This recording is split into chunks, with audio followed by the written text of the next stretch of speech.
Welcome back to Let's Talk About It. Today we have First Lieutenant Schanna Speight. Y'all, we just had to play with that a little bit because you know we just want to make her comfortable, make her feel comfortable. How you doing? I'm outstanding. You doing outstanding? I'm outstanding. That's good. Welcome to it. Let's talk about it. Thank you. I'm excited about the things that you're doing right now, and I just want to help you get your program out there to our families and friends.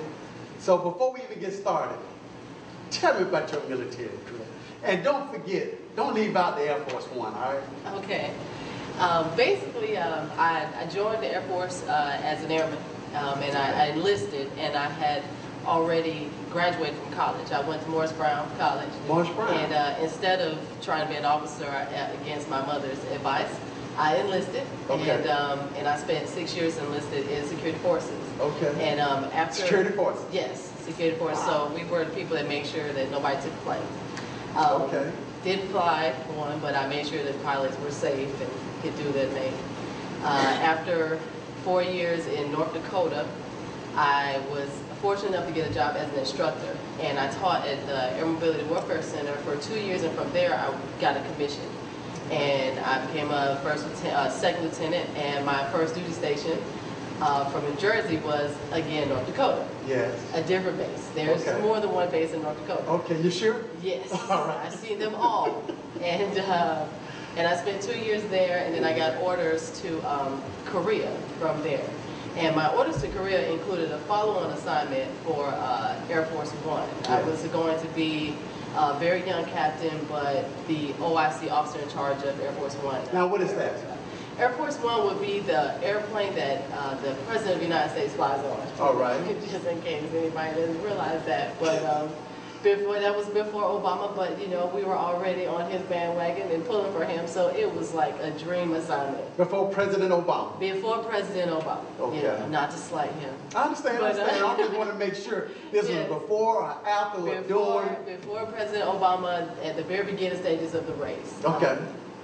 So I went to Korea, and I got married right before I went to Korea. And when we got there, I found out I was pregnant. And upon finding out I was pregnant, it's a touch and go thing in the military, especially security forces, because it's a male-dominated career field, and it's a career field that women really have to fight in. But apparently, you can't be active duty and have a baby in Korea unless you agree to stay for 2 years. Mm-hmm. In Korea. Mm-hmm. And that would have eliminated my orders to Air Force One.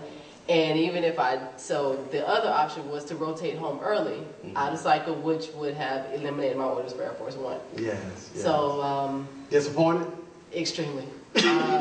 Just like, wow, you know, because to me it just seemed like a kick in the teeth, you know, because all I'm doing is reproducing with my husband, you know, but apparently not there. So I came home early. And I had the fortunate experience of going back to North Dakota. What's up with North Dakota? I have no idea. I tell you what's up with it, there's a lot of snow. And actually, that's not true because most of the time it's too cold snow. Yes. But I love North Dakota. If anybody's watching North Dakota, know anybody from North Dakota? Now you do. Okay, it's me. And it was a good time. You know, I relished the time that I spent there and every relationship that I made. I really do. Now, I understand snow. You know, I'm a military vet myself. Okay. I'm a war veteran, you know. Okay. I served in Desert Storm and did my time in Kuwait and lived in Germany for 3 years, so I know how cold it is. Is it colder? Yes. The people that came from Alaska told us it was colder in North Dakota. Lord have mercy. I've seen frozen air. I mean, like, it's ridiculous. You can have coffee, fresh coffee, throw it out of the window, and it turns into ice before it hits the ground. It's ridiculous. So it's just not TV, not television? It's not television. It's the stuff that television is made of, okay?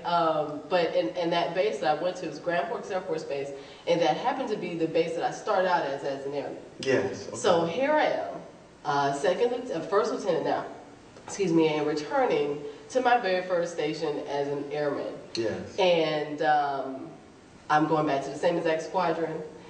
There are people there that I was on the flight line with, you know, for 8 hours, talking about answering those questions that you answer with another human being for 8 hours. I mean, just like, wow.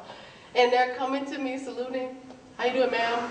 I need leave. You know, I'm like, oh, wow, really? Okay, I guess I am the officer here. Okay. And the men, a lot of the men who were my master sergeants and my supervisors, flight leaders, were now civilians.